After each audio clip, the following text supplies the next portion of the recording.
Hello दोस्तों, नमस्कार। स्वागत है आप सभी का आपके अपने YouTube channel target with MG Sharma में। तो दोस्तों, आज के सेशन में हम लेकर उपस्थित हैं रुक्मणी पब्लिकेशन द्वारा प्रकाशित प्रैक्टिस सेट, जिसमें आज का क्रम होगा 5वां। और जो लोग अभी चैनल पर नए हैं वो चैनल को सब्सक्राइब कर लें और साथ ही साथ बेल आइकन को प्रेस कर लें, क्योंकि ये श्रृंखला हमारी जो है प्रत्येक दिवस में एक एक प्रैक्टिस सेट की दी जा रही है और साथ ही साथ पीडीएफ भी दिया जा रहा है, जिसमें आप वीडियो के डिस्क्रिप्शन में टेलीग्राम लिंक दिया गया है, उसको ज्वाइन करके और पीडीएफ भी प्राप्त कर सकते हैं।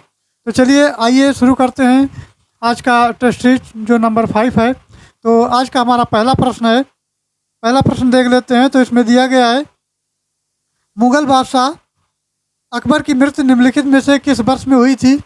1666 में, 1789 में, 1605 में और 1540 में। तो दोस्तों, इसका सही जवाब हो जाएगा वो ऑप्शन सी हो जाएगा 1605 ईस्वी में। मुगल बादशाह अकबर की मृत्यु 1605 ईस्वी में हुई थी। चलिए फिर आगे देखते हैं। नेक्स्ट क्वेश्चन हमारा है, निम्नलिखित में से किस शासक ने दीन ये इलाही नाम से एक नई जीवन शैली यानी धर्म की शुरुआत की थी? तो उसका सही जवाब हो जाएगा दोस्तों वो ऑप्शन सी, अकबर ने की थी। वो सही जवाब अकबर होगा, जो कि ऑप्शन सी में दिया गया है। चलिए नेक्स्ट प्रश्न को देखते हैं। तो नेक्स्ट प्रश्न हमारा है प्रश्न संख्या 3। हड़प्पाकालीन स्थल रंगपुर भारत के किस वर्तमान राज्य में स्थित है? तो ऑप्शन है राजस्थान, गुजरात, हिमाचल प्रदेश और हरियाणा। तो मित्रों, इसका सही जवाब हो जाएगा वो हो जाएगा गुजरात, क्योंकि वर्तमान में अब गुजरात में पड़ता है और हड़प्पाकालीन जो स्थल है रंगपुर भारत के गुजरात में स्थित है। चलिए फिर आगे बढ़ते हैं। नेक्स्ट क्वेश्चन हमारा है क्वेश्चन नंबर 4। ऋग्वेद कितनी पुस्तकों यानी मंडल में विभाजित है? तो मित्रों, वो 10 मंडल में विभाजित है। बी इसका सही जवाब होगा। चलिए नेक्स्ट देखते हैं। तो नेक्स्ट हमारा है 5 नंबर। 5वें नंबर क्वेश्चन की यदि बात की जाए तो 1932 में हस्ताक्षरित पूना समझौता महात्मा गांधी और के बीच हुआ था। यहाँ भरना है खाली स्थान को। तो ये समझौता किसके बीच हुआ था, जिसके बाद महात्मा गांधी ने अपना अनशन समाप्त किया था? तो मित्रों, ये जो हुआ था समझौता वो डॉक्टर BR अम्बेडकर के साथ में हुआ था, जो कि ऑप्शन ये में दिया गया है। तो ऑप्शन ये इज राइट आंसर। चलिए नेक्स्ट देखते हैं। नेक्स्ट प्रश्न हमारा है 6। भारतीय राष्ट्रीय कांग्रेस के पहले अधिवेशन का आयोजन मुंबई यानी जो तत्कालीन बम्बई के नाम से फेमस है में व्योमेश चंद्र बनर्जी की अध्यक्षता में, यहाँ भरना है में किया गया था। तो कब किया गया था? तो दोस्तों, वो दिसंबर 1885 में किया गया था। कब किया गया था? दिसंबर 1885 में किया गया था। चलिए आगे बढ़ते हैं और अगला क्वेश्चन देखते हैं। तो आज का हमारा अगला क्वेश्चन है, निम्नलिखित में से कौन सा भारत का सर्वोच्च यानी जो सबसे ऊंचा है बांध है? तो ऑप्शन दिया है भाखड़ा नांगल बांध हिमाचल प्रदेश में, हीराकुंड बांध उड़ीसा में, या टेहरी बांध उत्तराखंड में, अथवा सरदार सरोवर बांध गुजरात में ये स्थित हैं। तो इनके क्रम में देख लेते हैं कि कौन सा है जो सर्वोच्च यानी सबसे ऊंचा है। तो दोस्तों, ऑप्शन सी टेहरी बांध, अर्थात टेहरी बांध जो उत्तराखंड में स्थित है, ये सबसे ऊंचा बांध है। चलिए आगे बढ़ते हैं और नेक्स्ट क्वेश्चन को देखते हैं। नेक्स्ट क्वेश्चन हमारा है क्वेश्चन नंबर 8। वर्ष 2023 में महाराष्ट्र के पहले उद्योग रत्न अवार्ड से सम्मानित किया जाएगा। तो किसको किया जाएगा? तो मित्रों, वो किया जाएगा रतन टाटा को।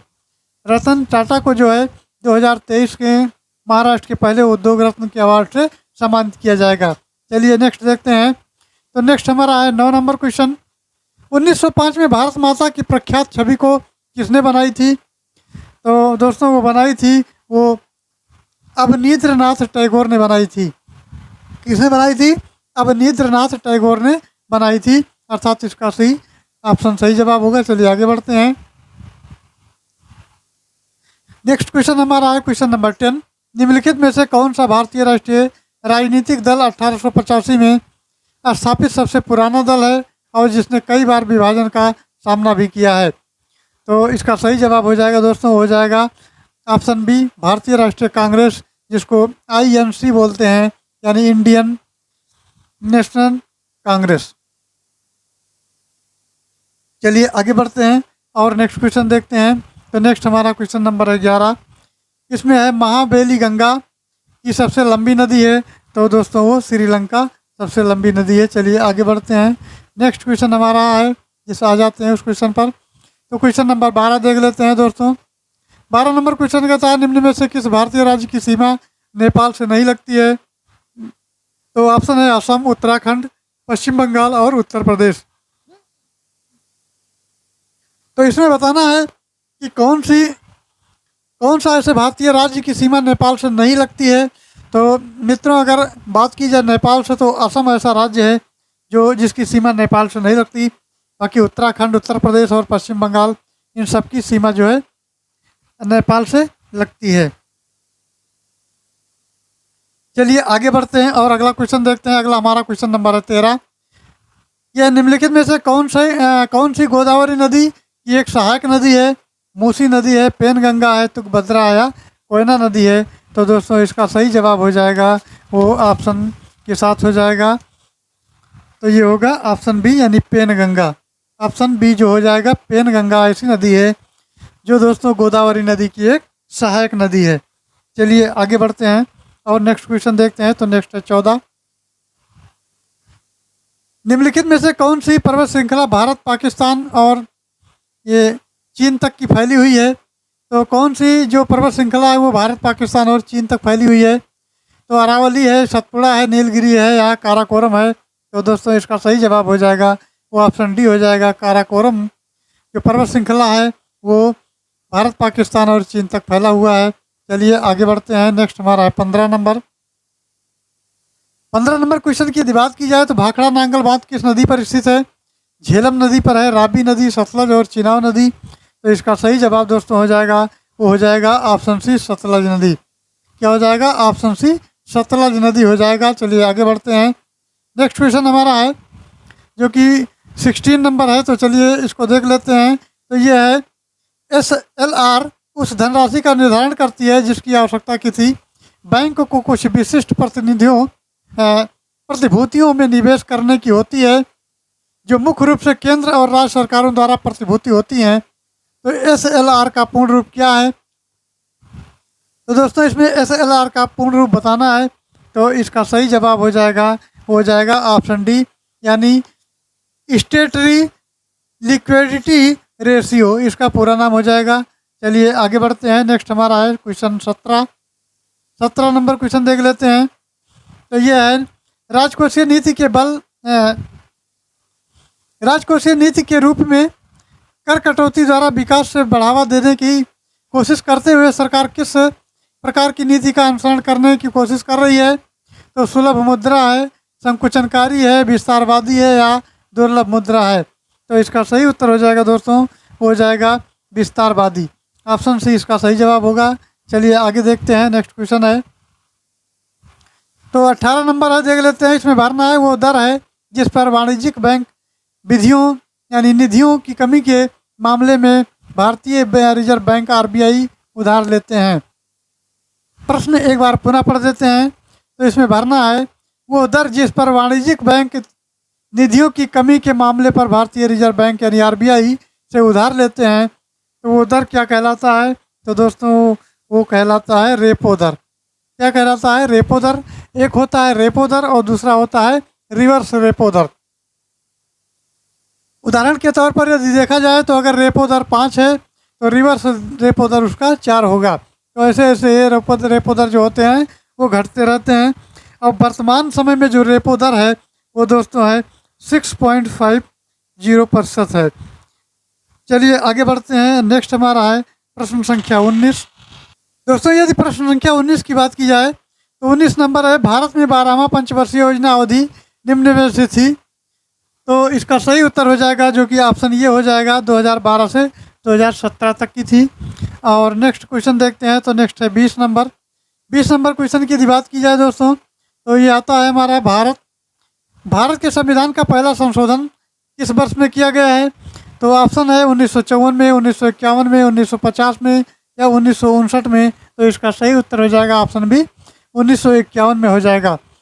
अर्थात भारत के संविधान का जो पहला संशोधन है वो 1951 में हुआ। चलिए फिर आगे बढ़ते हैं और नेक्स्ट क्वेश्चन देखते हैं। तो नेक्स्ट क्वेश्चन की यदि बात की जाए दोस्तों तो अगस्त 2023 तक भारत के संविधान में कितने संशोधन किए गए हैं अब तक के? तो जो संशोधन किए गए हैं मित्रों वो किए गए हैं 105 बार। कितनी बार किए गए हैं? 105 बार संशोधन किए जा चुके हैं अब तक के। चलिए इसी क्रम में अगला क्वेश्चन देखते हैं। तो 22 नंबर क्वेश्चन है, भारत के संविधान को निम्नलिखित में से कौन सा अनुच्छेद परिभाषित करता है कि 14 वर्ष में कम आयु के किसी भी बच्चे को किसी कारखाने या खदान में काम करने के लिए या किसी अन्य खतरनाक रोजगार में नहीं लगाया जाएगा। तो ये प्रतिबंधित है। तो कौन सा अनुच्छेद है दोस्तों? तो वो अनुच्छेद की बात की जाए तो वो अनुच्छेद है आपका 24 अनुच्छेद के तहत 14 साल तक के बच्चों को किसी भी ऐसे खतरनाक काम में नहीं लगाया जा सकता और इनको जो है ऐसे खतरनाक कारखाने और खदान में काम करने के लिए प्रतिबंधित किया गया है।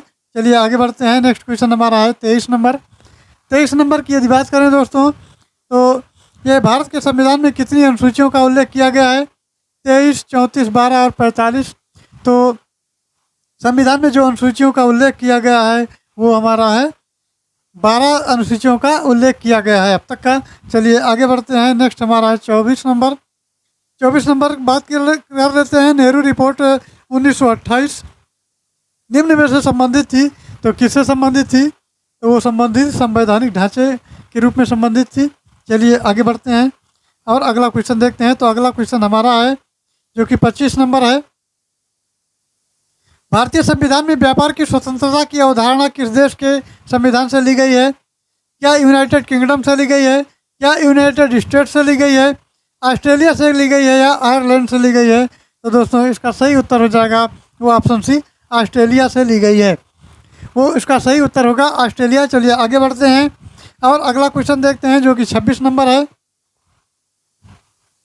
तो 26 नंबर कहता है निम्नलिखित में से किस नियम की इस रूप में व्याख्या की जा सकती है कि प्रत्येक पिंड तब तक अपनी विराम अवस्था में रहता है या एक सरल रेखा में एक समान गति की अवस्था हो रहता है जब तक कि उसे किसी बाह्य बल अथवा अन्य कार्य करने के लिए बेहोश न किया जाए। तो ये कौन सा नियम है? गति का पहला नियम है? क्या गति का दूसरा नियम है? ऊष्मा गति का पहला नियम है या गति का तीसरा नियम है? तो इसका सही उत्तर हो जाएगा दोस्तों, वो हो जाएगा ये गति का पहला नियम है जो ऑप्शन ए में दिया गया है। चलिए अगला क्वेश्चन देखते हैं 27 नंबर। तो निम्नलिखित में से कौन सा युग्म ऊर्जा की इकाई दर्शाता है? इलेक्ट्रॉन वोल्ट पर प्रकाश वर्ष है, जूल और पास्कल है, वेबर और एम्पियर है या कैलोरी और जूल है? तो इसका सही जवाब दोस्तों हो जाएगा वो ऑप्शन डी हो जाएगा, कैलोरी और जूल। डी ऑप्शन इसका सही उत्तर होगा। चलिए नेक्स्ट देखते हैं। नेक्स्ट क्वेश्चन हमारा है 28 की बात की जाए तो निम्नलिखित में से किस रसायन का उपयोग सूक्ष्म जीवों के विकास की रोकथाम के लिए परिरक्षक के रूप में नहीं किया जाता है? तो दोस्तों इसका सही जवाब हो जाएगा सोडियम हाइड्रोजन और कार्बोनेट। सोडियम हाइड्रोजन कार्बोनेट इसका सही उत्तर होगा। चलिए आगे बढ़ते हैं। नेक्स्ट क्वेश्चन हमारा है 29 नंबर। निम्न में से कौन सा एक तांबे का अयस्क खनिज है? तो चाल्कोसाइड है, सिनेबार है, गैलेना है या दोस्तों केसिराइड है? तो इसका सही जवाब हो जाएगा वो ऑप्शन ये हो जाएगा। कौन सा ऑप्शन हो जाएगा? ऑप्शन ये चार्कोसाइड हो जाएगा। चलिए नेक्स्ट देखते हैं। तो 30 नंबर क्वेश्चन ये कहता है वसा ऊतक मानव शरीर में पाए जाने वाला किस प्रकार का ऊतक है? तो दोस्तों ये ऊतक जो है वो संयोजी ऊतक है। कौन सा ऊतक है? ये कनेक्टिव ऊतक है यानी संयोजी ऊतक है। चलिए आगे बढ़ते हैं। तो 31 नंबर क्वेश्चन दिया गया है जिसमें कुछ मैथ के पोर्शन दिए गए यानी 5 सवाल कम से कम मैथ के हैं। तो चलिए इनको हल करते हैं। तो 31 नंबर की यदि बात की जाए दोस्तों तो इसमें दिया है 96 - 4 का 18 - 13 + 4 × 7 का मान ज्ञात करना है। तो चलिए इस मान को ज्ञात कर लेते हैं। तो सबसे पहले इसको कर लेते हैं, देखते हैं। तो 96 लिखा है -4 यानी गुणे और 18 में से अगर 13 निकालेंगे तो ये बच जाएगा 5, ब्रैकेट के अंदर हो जाएगा, प्लस यहाँ लगेगा और 4 × 7 हो जाएगा यानी 4 × 7 हो जाएगा। तो चलिए इसको हल कर लेते हैं। तो 96 हो जाएगा माइनस ये 4 हो जाएगा और ये 4 गुणे यानी 4 का है तो 4 × 5 यानी 4 × 5 हो जाएगा 20 हो जाएगा, प्लस 4 × 7 = 28 हो जाएगा। अब इसको क्या करते हैं, इसमें जोड़ लेते हैं, प्लस वाले को माइनस वाले को घटा देते हैं या इसमें से इसको घटा देते हैं प्लस इसको जोड़ देते हैं, सेम वही कंडीशन होगी। तो अगर 96 में से 20 निकालेंगे तो हो जाएगा 76 और प्लस 28 हो जाएगा। ये हो जाएगा 8 6 14 और 7 2 9 1 10, कुल मिला के 104 हो जाएगा, जो कि ऑप्शन किस ऑप्शन में दिया गया है 104। 104 दोस्तों बी ऑप्शन में दिया गया है, तो बी ऑप्शन इसका सही जवाब हो जाएगा। चलिए आगे बढ़ते हैं। नेक्स्ट प्रश्न हमारा है मैथ का है, वो 32 नंबर है। निम्नलिखित में से कौन भिन्न आरोही क्रम में है? तो आरोही क्रम इसका ज्ञात करना है। तो सबसे पहले एक एक का देख लेते हैं। अगर इसको हल किया जाएगा, यानी एक एक को देख लेते हैं, तो 12/18 को अगर हल करेंगे तो इसका मान आएगा, वो आएगा 0.666। इसी क्रम में दोस्तों अगर 14/17 को हल करते हैं, 14/17 को हल करते हैं तो इसका जो मान आ जाएगा वो आ जाएगा 0.823। इसको काटने पर आ जाएगा। और नेक्स्ट अगर हल करते हैं ये वाले को 16/19 को, तो दोस्तों इसका मान आ जाएगा 0.842। अब देखना है कि इसमें कौन सा छोटा है, कौन बड़ा है, कौन बड़ा है। तो इस तरह के जो निशान लगाए जाते हैं, अर्थात दो ये इसके जो माउथ होंगे उधर बड़ा होगा और एक वाला छोटा होगा। तो चलिए सबसे पहले देख लेते हैं कि कौन सा बड़ा है, कौन सा छोटा है। तो दोस्तों 16/19 यानी ये वाला 84 बड़ा है, उसके बाद 82, फिर 66, तो ये बड़ा हो जाएगा, अर्थात ये बड़ा होगा पहले। चलिए इसको देख लेते हैं, उसके बाद में इसको मिटा देते हैं। तो सबसे बड़ा ये होगा, दूसरा आपका हो जाएगा ये, और ये उल्टा हो जाएगा। तो सबसे बड़ा ये हो जाएगा और ये हो जाएगा, फिर ये हो जाएगा। कहने का मतलब हो जाएगा इसको आरोही क्रम में करना है, तो सबसे पहले छोटा लिखेंगे, उसके बाद बड़ा, फिर उससे बड़ा। तो दोस्तों ये हो जाएगा 12/18 छोटा है। फिर दोस्तों होता है 14/17 और फिर होता है 16/19। एक मिनट इसको हटा दें। 16/19 कहाँ चला जाता है? 16/19, जो कि ऑप्शन ये सही लिखा गया है और ऑप्शन ये इसका सही उत्तर हो जाएगा। चलिए देखते हैं नेक्स्ट है। तो नेक्स्ट प्रश्न की यदि बात की जाए दोस्तों, तो वो 33 नंबर। तो दोस्तों नेक्स्ट क्वेश्चन हमारा 33 नंबर। 33 नंबर देख लेते हैं। तो ये दिया गया है, किस संख्या का 3 यानी 3%, 12 के 4% और 80 के 6% के योग के बराबर है। तो चलिए इसको पहले हल करते हैं। तो ये है x गुणे 3/100, यानी 3 को % से हटाए तो बटा 100 हो जाएगा। फिर हो जाएगा 12 गुणे 4/100 और प्लस हो जाएगा 80 गुणे 6/100। यहाँ तक का समझ में आ रहा होगा। उसके बाद में ये इसको काटा पीटी कर लेते हैं। तो 4 हो जाएगा और 4 25 हो जाएगा। तो दोस्तों इधर का पोर्शन हो जाएगा, ये हो जाएगा 12/25 और प्लस हो जाएगा 1 0 1 0 में मिटा दिए। ये 2 तिहाई 6 हो गया और 2 पंचे 10 हो गया, यानी 8 3 24/5 हो गया। चलिए और यहाँ हो जाएगा 3x/100 बराबर ये रहेगा। तो इसको हल कर लेते हैं। तो इधर का मान जो आएगा 12/25 को हल करेंगे तो 10.48 आ जाएगा और प्लस 24/5 को हल करेंगे तो ये 4.80 आ जाएगा। अब पहले तो इसको थोड़ा सा हटा लेते हैं। यहाँ 1 मिनट हटा ले, पहले ये हट जाए, यहाँ हटा लेते हैं ताकि लिखने के लिए स्थान हमको मिल जाए। तो चलिए इसको हटा लेते हैं। हटाने वाली बड़ी लंबी प्रक्रिया हो जाती है। चलिए तो इसको देखते हैं। तो दोस्तों ये जोड़ लेते हैं। 0.48 प्लस 4.80, तो ये जोड़ने पर आता है हमारा। अब इधर का है 3x/100 ये रहेगा। तो इधर आ जाएगा 5 इधर जब जोड़ेंगे तो ये हो जाएगा 5.28 और गुणे ये इधर आ जाएगा 100 हो जाएगा, बटा हो जाएगा 3। तो 3 से काट देंगे, 3 एकम 3, 3 एकम 3 और 2 3 7 21, 3 7 21 हो गया और 3 6 18 हो गया, यानी 1.76 गुणे 100 हो जाएगा। तो 1.76 गुणे 100 हो जाएगा। तो दोस्तों ये हो जाएगा 176। 176 इसका सही उत्तर हो जाएगा, जो कि ऑप्शन डी में दिया गया है। तो option D is right answer. चलिए नेक्स्ट देखते हैं।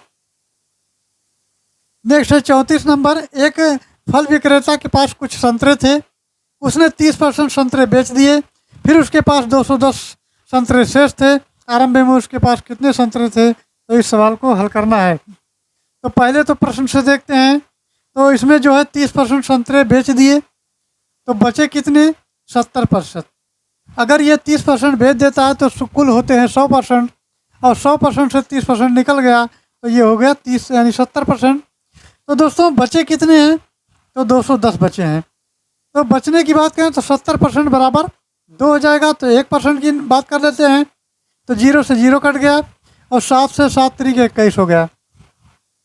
यानी 1% संतरों की जो रेट हो गए वो 3 हो गया।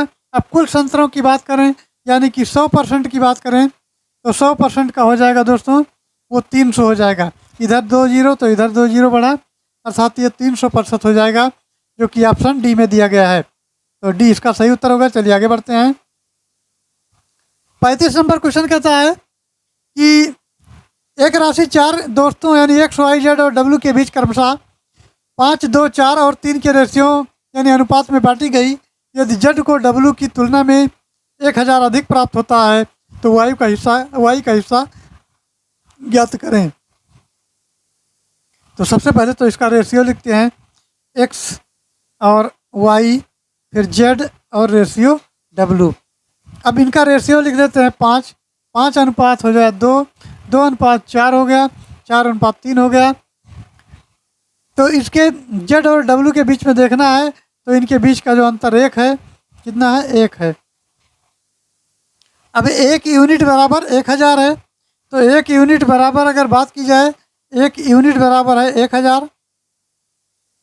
वाई का हिस्सा है दोस्तों 2 यूनिट, तो 2 गुणे 1000 बराबर हो जाएगा 2000।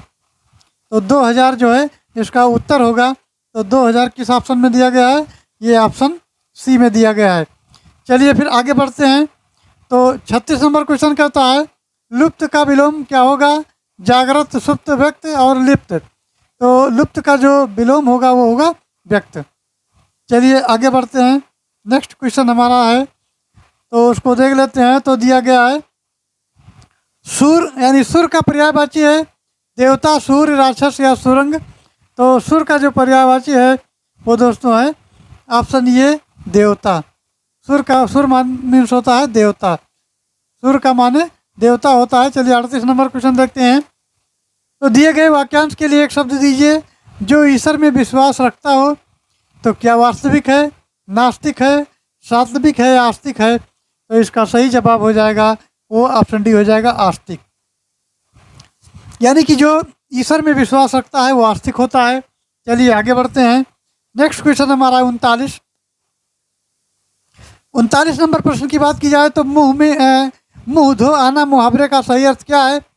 धोखा खाना, सफाई पसंद होना, नींद से जागना या आशा न रखना। तो इसका सही उत्तर दोस्तों हो जाएगा वो आशा न रखना हो जाएगा, अर्थात मुंह धो आना आशा न रखना हो जाएगा। चलिए आगे बढ़ते हैं। और नेक्स्ट क्वेश्चन है 40, उसको देखते हैं। तो 40 नंबर है निम्नलिखित में से शुद्ध वर्तनी वाला शब्द का चुनाव करना है। निरीह है, निरीह है, निरीह है या निरीह है। तो 40 का जो सही उत्तर हो जाएगा शुद्ध वर्तनी वाला वो निरीह हो जाएगा, अर्थात निरीह को इस तरह लिखा जाएगा तो ये निरीह इस तरह हो जाएगा। तो ये सही उत्तर होगा। चलिए आगे बढ़ते हैं और इंग्लिश पोर्शन देख लेते हैं जो कि दोस्तों 41 से 43 तक का दिया गया है।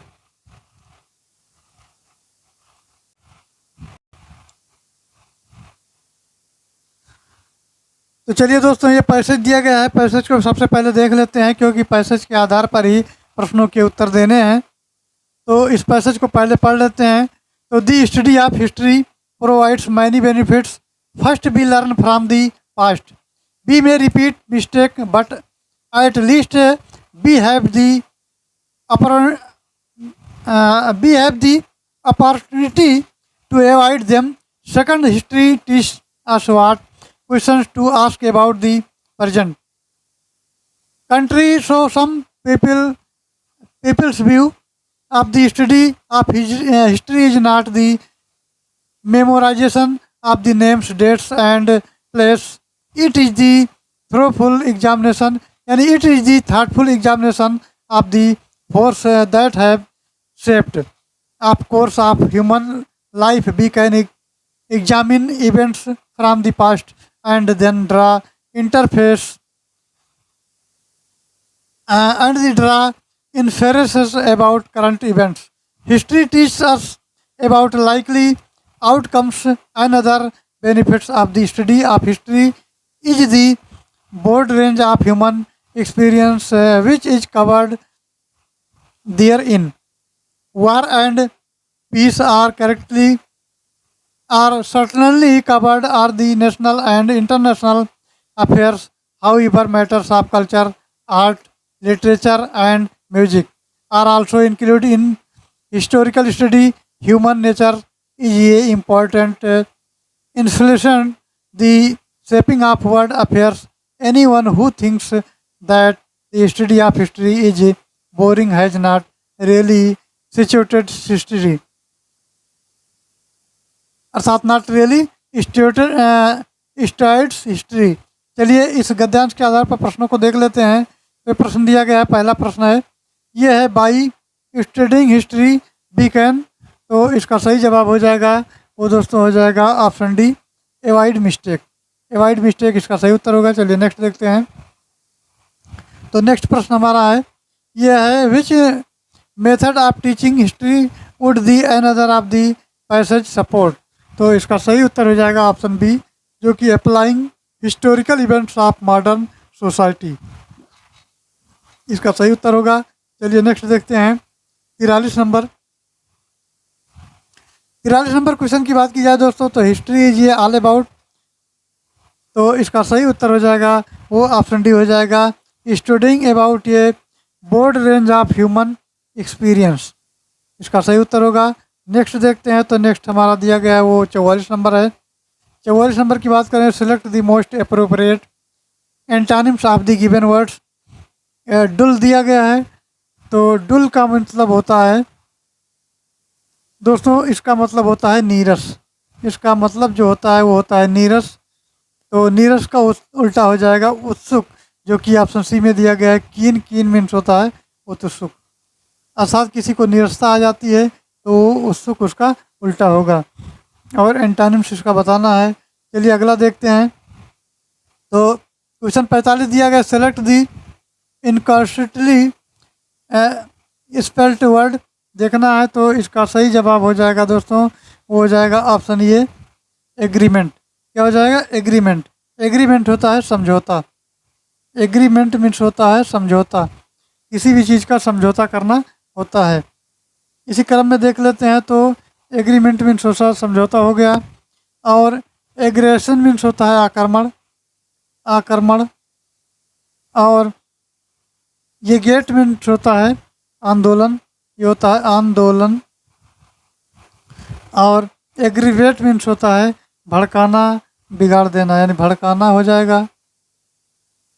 तो चलिए ये इसका सही उत्तर हो जाएगा दोस्तों वो हो जाएगा ऑप्शन ए, एग्रीमेंट।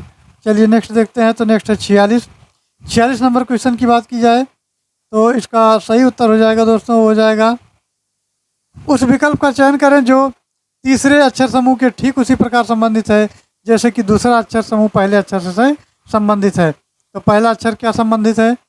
ये SBQN है, और ये संबंधित है तो है UEBU से संबंधित है, तो ये किससे संबंधित होगा? तो सबसे पहले तो इसको लिख लेते हैं। तो यहाँ लिख लेते हैं S, B और Q और N। अब S का यहाँ दिया गया है जो कि दिया U, और E दिया है, E के बाद B दिया है, U दिया है। तो S में अगर 2 जोड़ेंगे तो T यानी TUB हो जाएगा, तो ये 2 हो जाएगा प्लस 2।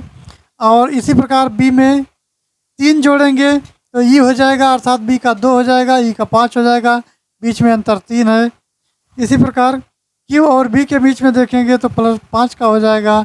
इसी प्रकार N और U के बीच में तो प्लस 7 का हो जाएगा। तो 2 3 और 2 5, 5 2 7 यानी 2 2 का इसमें वृद्धि हो रहा है। इसी प्रकार इसका देख लेते हैं। तो यल हो गया, यल के बाद आर हो गया, ये लिखते हैं, एफ हो गया और एच हो गया। अब इसमें प्लस जोड़ेंगे तो 12 का 2 हो जाएगा 14 यानी एन हो जाएगा। इसी प्रकार आर का 18 होता है, 18 में अगर 3 जोड़ेंगे तो यू हो जाएगा। और एफ है जो 5 है यानी एफ जो है 6 है, 6 में 5 जोड़ेंगे तो 6 5 11, 11 का यानी कि हो जाएगा। और एच का 8 है, 8 में 7 जोड़ेंगे तो 8 7 15 यानी कि वो हो जाएगा। तो NUKO हमारा उत्तर हो जाएगा। NUKO, NUKO जो कि ऑप्शन बी में दिया गया है, तो बी इसका सही जवाब होगा। ये कि रीजनिंग पोर्शन है। चलिए आगे देखते हैं। नेक्स्ट क्वेश्चन हमारा है 47 नंबर। कहता है कि औषधियों का औषधालय से संबंध है, तो वही संबंध जो ऐतिहासिक वस्तुओं का है वो किससे है? तो संग्रहालय से हो जाएगा। संग्रहालय से जिस प्रकार औषधियों का जो ताल्लुक है औषधालय से है, तो संग्रहालय का यानी ऐतिहासिक का संग्रहालय से हो जाएगा। चलिए आगे बढ़ते हैं। नेक्स्ट है 48 नंबर। 48 नंबर क्वेश्चन की बात की जाए तो निम्नलिखित 4 अक्षर समूह में 3 किसी न किसी प्रकार से समान है, एक है जो भिन्न है और भिन्न का चयन हमको करना है। तो कौन सा भिन्न है इसको देख लेते हैं। तो दोस्तों यदि भिन्न अक्षर की बात की जाए तो TPLI पहला ऑप्शन लेते हैं। ये पहला ऑप्शन लेंगे तो TPLI जो कि T से P तक जाएंगे, तो यानी P से T निकालेंगे तो -4 का अंतर होगा। P से L के बीच में -4 का अंतर होगा। और L से I के बीच में जो है अंतर होगा वो -3 का होगा। तो -4 -4 3 हो गया। इसी प्रकार यहाँ देख लेते हैं MIEA। तो M का होता है 13, M का होता है 13, I का 9 होता है 13 और 9 4 13 यानी बीच का अंतर 4 हो गया। फिर इसी क्रम में I का 9 होता है, E का 5 होता है, तो इसके बीच में भी 4 का हो गया। और इसी प्रकार E का 5 होता है, E का 1 होता है, तो इसके बीच में भी 4 हो गया। तो इसका तो 4 4 आ गया। इसी प्रकार XTPL इसमें भी देख लेते हैं। तो X और T के बीच में 4 होगा, TP के सब 4 आएगा और PL का भी 4 आएगा। इसी प्रकार R जो है 18 है, N 14 है, तो 4 का अंतर होगा। और N 14 है, J 10 है, तो 4 का होगा। E 5 यानी F 6 है और 6 10 4 का होगा। तो दोस्तों देखने पर ये पता चला ये B ऑप्शन, C ऑप्शन और D ऑप्शन हमारे 4 4 के अंतर मिल रहे हैं, जबकि इसमें 4 और 3 का अंतर मिल रहा है। तो ये इसका सही जवाब हो जाएगा। तो ये इसका सही उत्तर हो जाएगा। चलिए आगे बढ़ते हैं। तो चलिए इस प्रश्न में सबसे पहले चित्रों को देखकर बनाते जाते हैं। तो रंजन रितेश के पिता हैं, छोटा छोटा लिख देते हैं। तो ये रंजन है, 1 मिनट, ये रंजन है। और रंजन किसके पिता हैं? तो ये रितेश के पिता हैं, रितेश के पिता हैं। उसके बाद फिर कहता है जो सनी के नाना हैं, तो सनी यहाँ हो जाएगा, सनी। और सनी के नाना है, अर्थात कौन नाना है? रितेश नाना है। रितेश क्या है? सनी के नाना है। दक्षिता सीमा की पुत्री है, तो दक्षिता सीमा की पुत्री है, तो यहाँ हो जाएगा सीमा। और सीमा की पुत्री है दक्षिता, दक्षिता सीमा की पुत्री है। और उसके बाद कहता है शिखा रीमा के सास है, तो शिखा जो है रीमा की सास है। तो रीमा का अभी आया नहीं, तो यानी शिखा यहाँ हो जाएगा। शिखा, शिखा किसकी सास है? यहाँ हो जाएगा रीमा। इसको गलत लिख दिया, ये सीमा के बजाय रीमा हो जाएगा। तो इसकी ये सास है, अर्थात ये बहू है। तो ये दोनों पति पत्नी हो गए और ये दोनों पति पत्नी हो गए। और फिर कहता है शिखा का इकलौता पुत्र है, तो शिखा का इकलौता पुत्र जो है रितेश हो जाएगा। ये इसका इकलौता पुत्र है। कलर चेंज कर लेते हैं। तो ये जो है इसका इकलौता पुत्र है। उसके बाद फिर आता है पल्लवी सनी की बहन है, तो पल्लवी जो है वो सनी की बहन है। तो सनी की बहन है, तो पल्लवी यहाँ हो जाएगा, ये पल्लवी हो जाएगा, सनी की बहन हो जाएगी। और फिर उसके बाद दिया गया है दक्षिता का सनी से क्या संबंध है, तो इस दक्षिता का सनी से क्या संबंध है। तो दोस्तों ये जो है दक्षिता की बेटी है पल्लवी, दक्षिता की बेटी पल्लवी है, तो ये जो है सनी की माँ हो जाएगी। ये दक्षिता सनी की माँ हो जाएगी। तो जो सनी की माँ है, तो इसका सही जवाब हो जाएगा वो ऑप्शन हो जाएगा आपका बी। इसमें पूछा गया है तो जो है दक्षिता सनी के क्या संबंध है, तो ऑप्शन बी हो जाएगा, माँ हो जाएगा। चलिए आगे बढ़ते हैं। नेक्स्ट क्वेश्चन है 50 नंबर। 50 नंबर क्वेश्चन की यदि बात की जाए तो दोस्तों इसका सही उत्तर हो जाएगा वो निम्न। यदि 27 मई 2007 को रविवार है, तो 25 मई 2018 को सप्ताह का कौन सा दिन होगा। तो चलिए इसको भी हल कर लेते हैं। तो इसमें दिया गया है 27 मई 2000 दिन को, तो इस दिन रविवार है। अब 27 मई 2007 से 27 मई 2018 के बीच जो विषम दिन हैं उनको देख लेते हैं। तो विषम दिनों को पहले काउंट कर लेते हैं। तो दोस्तों विषम दिनों को निकालने के लिए 7 से हमको सब में भाग करना पड़ेगा, अर्थात जितने दिन होंगे। तो मई से लेकर के देखते हैं 27 मई, और मई जो है 31 का होता है, तो 31 में से अगर 27 निकाल देंगे तो ये बचेगा 4, और 4 बटा जो हो जाएगा 7। तो सबसे पहले तो इसको काउंट करके जोड़ लेते हैं। तो ये 2 हो गया, प्लस 1 हो गया, प्लस 1 हो गया, प्लस 2 हो गया। विषम दिनों की संख्या देख रहे हैं, प्लस हो गया 1 plus 1 plus 1 plus 2 plus 1 plus 1, तो कुल मिला के हो जाएगा 14 बटा 7, अर्थात 0 आ गया। तो जब विषम दिनों की संख्या 0 आ गया तो दिन वही हो जाएगा, अर्थात कौन सा दिन हो जाएगा। तो इसमें सवाल में पूछा गया है दिन 27 को, तो वही दिन हो जाएगा, लेकिन इसमें 25 2 घटा दिया गया है। तो जब 2 घटेगा तो यानी वो दिन था रविवार। रविवार में से अगर 2 निकाल देंगे, तो रविवार से अगर जब 2 निकाल देंगे तो दोस्तों ये बच जाएगा। रविवार के पहले आता है शनिवार, और शनिवार के पहले आता है शुक्रवार। तो शुक्रवार इसका जो है सही उत्तर हो जाएगा, जो कि ऑप्शन सी में दिया गया है। चलिए आगे बढ़ते हैं। तो नेक्स्ट क्वेश्चन हमारा दिया गया है दोस्तों, ये है नेक्स्ट क्वेश्चन है 51 नंबर। कनाडा ओपन 2023 विजेता लक्ष्य सेन किस खेल से संबंधित है? तो इसका सही जवाब हो जाएगा ऑप्शन बी, बैडमिंटन से संबंधित है। बैडमिंटन से संबंधित है। 52 नंबर क्वेश्चन फिर देखते हैं। तो 52 नंबर क्वेश्चन कहता है हाल ही में किस देश के द्वारा भारतीय संरक्षणवादियों का पर्यावरण पुरस्कार उनको दिया गया? तो किसको दिया गया? अमेरिका, ब्रिटेन, जापान और फ्रांस। तो इसका सही उत्तर हो जाएगा, जो कि ऑप्शन बी में दिया है, ब्रिटेन को दिया गया। किसको दिया गया? ब्रिटेन को दिया गया है। चलिए आगे बढ़ते हैं। नेक्स्ट क्वेश्चन हमारा है 53। ब्रिटेन के प्रधानमंत्री ऋषि सुनक द्वारा 2023 का पॉइंट ऑफ लाइट अवार्ड से किस भारतीय को सम्मानित किया गया है? तो दोस्तों ऑप्शन दिया गया है राजेंद्र सिंह भट्ट, और प्रो जयंत विष्णु नार्लिकर, योगी आदित्यनाथ या धान्या राजेंद्रन। तो इसका सही उत्तर हो जाएगा मित्रों, वो ऑप्शन ये हो जाएगा, राजेंद्र सिंह भट्ट को दिया गया है, यानी सम्मानित किया गया है। चलिए आगे बढ़ते हैं। नेक्स्ट क्वेश्चन हमारा दिया गया है वो 54 है। जून 2023 में किस शहर द्वारा अंतर्राष्ट्रीय जैविक महोत्सव का जो है मेजबानी किया गया है? तो जोरहट में किया गया है, गंगटोक में, विशाखापट्टनम में या इंदौर में किया गया है? तो इसका सही जवाब हो जाएगा दोस्तों, वो विशाखापट्टनम में किया गया है, जो कि ऑप्शन सी में दिया गया है। नेक्स्ट देखते हैं। तो 55 नंबर आता है दोस्तों। 55 नंबर क्वेश्चन की यदि बात की जाए तो जून 2023 में 16वां विशेष ओलंपिक खेल का आयोजन किस देश में हुआ है? तो क्या जर्मनी बर्लिन में हुआ है, इटली में हुआ है, ऑस्ट्रेलिया में या बीजिंग में हुआ है? तो कहाँ हुआ है? तो ये जो हुआ है मित्रों वो जर्मनी यानी कि बर्लिन में हुआ है। चलिए फिर आगे देखते हैं और नेक्स्ट क्वेश्चन पर चलते हैं। तो नेक्स्ट हमारा है 56 नंबर क्वेश्चन की यदि बात कर लेते हैं तो Stockholm International Peace Research Institute SIPRI द्वारा जारी वैश्विक सैन्य व्यवस्था 2023 में भारत की रैंकिंग क्या है? तो दूसरी रैंकिंग है, तीसरी है, चौथी है अथवा पाँचवीं है? तो मित्रों इसका सही उत्तर हो जाएगा, वो ऑप्शन सी हो जाएगा, वो चौथी रैंकिंग है। चलिए आगे बढ़ते हैं। नेक्स्ट क्वेश्चन हमारा आता है 57 नंबर क्वेश्चन है दोस्तों। 5वां आसियान भारत व्यापार शिखर सम्मेलन 2023 का आयोजन कहाँ किया गया है? तो किस स्थान पर किया गया है? तो वो दोस्तों किया गया है कुआलालंपुर, मलेशिया में किया गया है। कहाँ किया गया है? कुआलालंपुर, मलेशिया में, जो कि ऑप्शन ये में दिया गया है। चलिए आगे बढ़ते हैं।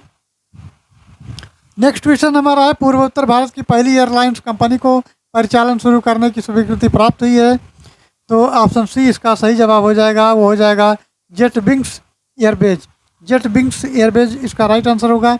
चलिए आगे बढ़ते हैं। 59 नंबर क्वेश्चन की बात की जाए तो DPIIT द्वारा जारी रिपोर्ट में वित्त वर्ष 2023 के अनुसार भारत का सबसे बड़ा निवेशक कौन है? क्या सिंगापुर है, मॉरिशस है, अमेरिका है या संयुक्त राज्य अमीरात है? तो इसका सही जवाब दोस्तों हो जाएगा, वो हो जाएगा ऑप्शन ये, सिंगापुर हो जाएगा। सिंगापुर इसका सही उत्तर होगा। चलिए आगे बढ़ते हैं और 60 नंबर क्वेश्चन देखते हैं तो 60 नंबर दिया गया है, हाल ही में राष्ट्रीय परीक्षा एजेंसी यानी एनटीए, नेशनल टेस्टिंग एजेंसी, इसका पूरा नाम है नेशनल। ये बहुत ही चर्चा में है क्योंकि ये कभी कई परीक्षाएं कराता रहता है। तो नेशनल नेशनल टेस्टिंग एजेंसी, इसका पूरा नाम है कि जो नए महानिदेशक नियुक्त किया गया है, तो किसको नियुक्त किया गया है? तो ऑप्शन देख लेते हैं दोस्तों। ऑप्शन के आधार पर हम प्रश्नों को डिसाइड करते हैं। तो ऑप्शन दिया गया है सुबोध कुमार सिंह, स्वामीनाथन जानकी रमन, प्रवीण कुमार श्रीवास्तव या अंगुशुमाली रस्तोगी। तो इसका सही जवाब हो जाएगा वो ऑप्शन ये हो जाएगा। जो दोस्तों राष्ट्रीय परीक्षा एजेंसी यानी नेशनल टेस्टिंग एजेंसी एनटीए के महानिदेशक बनाए गए हैं वो सुबोध कुमार सिंह बनाए गए हैं, इनको नियुक्त किया गया है। चलिए आगे बढ़ते हैं। नेक्स्ट क्वेश्चन हमारा है 61 नंबर देखते हैं। तो भारत रत्न प्राप्त करने वाले किस व्यक्ति का जन्मदिन राष्ट्रीय चिकित्सक दिवस के रूप में मनाया जाता है? तो वो है विधान चंद्र राय, CNR राव, पुरुषोत्तम दास टंडन, अब्दुल कलाम आज़ाद। तो इसका सही उत्तर हो जाएगा ऑप्शन ये, विधान चंद्र राय हैं जो भारत रत्न प्राप्त करने वाले व्यक्ति हैं और इनका जन्म जो है जन्मदिन राष्ट्रीय चिकित्सक दिवस के रूप में मनाया जाता है। चलिए आगे बढ़ते हैं। अब 62 नंबर क्वेश्चन की बात कर लेते हैं। तो निम्न में से कौन सी महाराष्ट्र की नृत्य शैली है?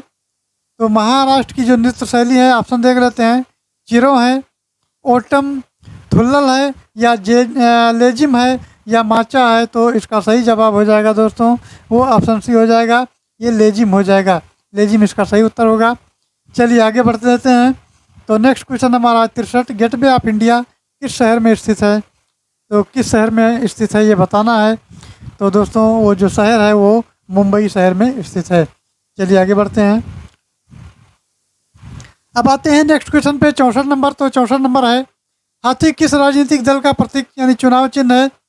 नेशनल कांग्रेस पार्टी का है या भारतीय कम्युनिस्ट पार्टी का है, बहुजन समाज पार्टी का है, राष्ट्रीय जनता दल का है? तो ये जो है बहुजन समाज पार्टी का राष्ट्रीय चिन्ह है। चलिए आगे बढ़ते हैं। नेक्स्ट क्वेश्चन हमारा है, ये है 65, पुस्तक अग्नि की उड़ान विंग्स ऑफ फायर के लेखक कौन है? विक्रम सेठ हैं, R.K. नारायण हैं, APJ अब्दुल कलाम है या सलमान रुश्दी हैं? तो इसका सही उत्तर दोस्तों हो जाएगा वो ऑप्शन हो जाएगा 65 का दोस्तों हो जाएगा option C, APJ Abdul Kalam है ये। और इसी क्रम में दोस्तों चलिए आगे बढ़ते हैं। तो नेक्स्ट हमारा है 66 नंबर क्वेश्चन की यदि बात की जाए तो निम्नलिखित में से कौन सा विकल्प तमिलनाडु से जुड़ी मार्शल आर्ट का एक रूप है? थांगता है, थोड़ा है, कलरी पाइडू है या सिलंबन है? तो इसका सही जवाब हो जाएगा वो ऑप्शन डी, सिलंबन हो जाएगा, सिलंबन हो जाएगा। चलिए आगे बढ़ते हैं। तो नेक्स्ट क्वेश्चन दोस्तों हमारा है 67 नंबर देखते हैं, कौन सी गैस सूर्य की पराबैंगनी विकिरणों से पृथ्वी की सतह की रक्षा करती है? कार्बन डाइऑक्साइड है, नाइट्रोजन है, ऑक्सीजन है या ओजोन है? तो इसका सही उत्तर हो जाएगा वो ऑप्शन डी हो जाएगा, ओजोन जो है ये हमारी पृथ्वी की सतह की रक्षा करती है। चलिए आगे बढ़ते हैं। नेक्स्ट क्वेश्चन है 68 नंबर, हमारी सौर प्रणाली में दूसरा सबसे बड़ा चंद्रमा टाइटन किस ग्रह की परिक्रमा करता है? क्या शनि की करता है, अरुण की करता है, वरुण की या बृहस्पति की करता है? तो मित्रों उसका सही जवाब हो जाएगा वो ऑप्शन ये हो जाएगा, शनि की करता है। चलिए आगे बढ़ते हैं। नेक्स्ट क्वेश्चन देखते हैं। तो नेक्स्ट क्वेश्चन दिया है 69, भारतीय संविधान के मूल कर्तव्य किस देश के संविधान से लिए गए हैं? तो इसका सही उत्तर हो जाएगा दोस्तों वो ऑप्शन ये हो जाएगा, USAR से लिया गया है, USAR से लिया गया है। चलिए आगे बढ़ते हैं और अगला क्वेश्चन देखते हैं। तो ये है 70 नंबर क्वेश्चन की यदि बात की जाए तो संयुक्त राज्य अमेरिका का राष्ट्रीय खेल कौन सा है? बेसबॉल है, रग्बी है, क्रिकेट है या टेबल टेनिस है? तो इसका सही उत्तर दोस्तों हो जाएगा वो ऑप्शन ये हो जाएगा, बेसबॉल। क्या हो जाएगा? ऑप्शन ये, बेसबॉल हो जाएगा। और चलिए फिर आगे बढ़ते हैं। तो आ जाते हैं 71 से 75 के बीच में, जो कि एक गद्यांश के आधारित हैं और इनको पढ़ करके गद्यांश के आधार पर प्रश्नों के उत्तर देने हैं। तो सबसे पहले तो गद्यांश पढ़ लेते हैं। गद्यांश में दिया गया है, किसे कहूँ मैं शिक्षा, क्या शिक्षा का सच कैसा होता है? शिक्षित व्यक्ति और कैसा होता है पढ़ा लिखा समाज? मेरे गुरु श्री दयाल चंद्र सोनी तो एक पूरी काव्यात्मक पुस्तक लिखे गए हैं। इस पुस्तक का नाम है अणभारणियों। शिक्षित हूँ उसका आशय स्पष्ट है कि हर पढ़ा लिखा आदमी अनपढ़ है। उन्होंने जब ये पुस्तक लिखी तब साफ कहा कि ये किताब उनके पूरे जीवन की शिक्षा का सार है। हमें ये भी मान लेना चाहिए कि हमारा पूरा पढ़ा लिखा समाज जो खासा अनपढ़ है, अशिक्षित है, तब फिर बताइए शिक्षा को कहाँ खोजें। तो शिक्षा को कहाँ खोजें, चलिए इसी क्रम में आगे बढ़ते हैं। तो आगे और भी पैसेज में दिया गया है शेष भाग, उसको देखते हैं। तो दोस्तों ये है, कहते हैं कि शिक्षा बालक के जन्म के साथ बालक को मिली प्रतिभा का विकास है। उसकी सोई हुई शक्ति को जगाने का नाम शिक्षा है। मगर ऐसा तब संभव है जब हम ये जान लें कि कौन कौन सा बालक कौन कौन सी प्रतिभा के साथ पैदा हुआ है और उनके शरीर में, मन मस्तिष्क में कौन कौन सी शक्तियाँ सोई हुई हैं, अर्थात उनको जगाने की ज़रूरत है। अब आते हैं तो इसका अर्थ ये हुआ कि जो जो बालक शाला में आया है उसको हम पहले पढ़ें, हर बालक को पढ़ पढ़ कर पहचाने वो क्या है, उसकी प्रदत्त प्रतिभा क्या है, वो कौन कौन सी सुसुप्त शक्ति लिए हुए है और वो हमारे सामने उपस्थित हुआ है। तो सबसे पहले तो एक अध्यापक को उस बच्चे को पढ़ना चाहिए कि इसके अंदर कौन कौन से गुण पाए जाते हैं और कौन कौन से इसमें विचार भरे हुए हैं।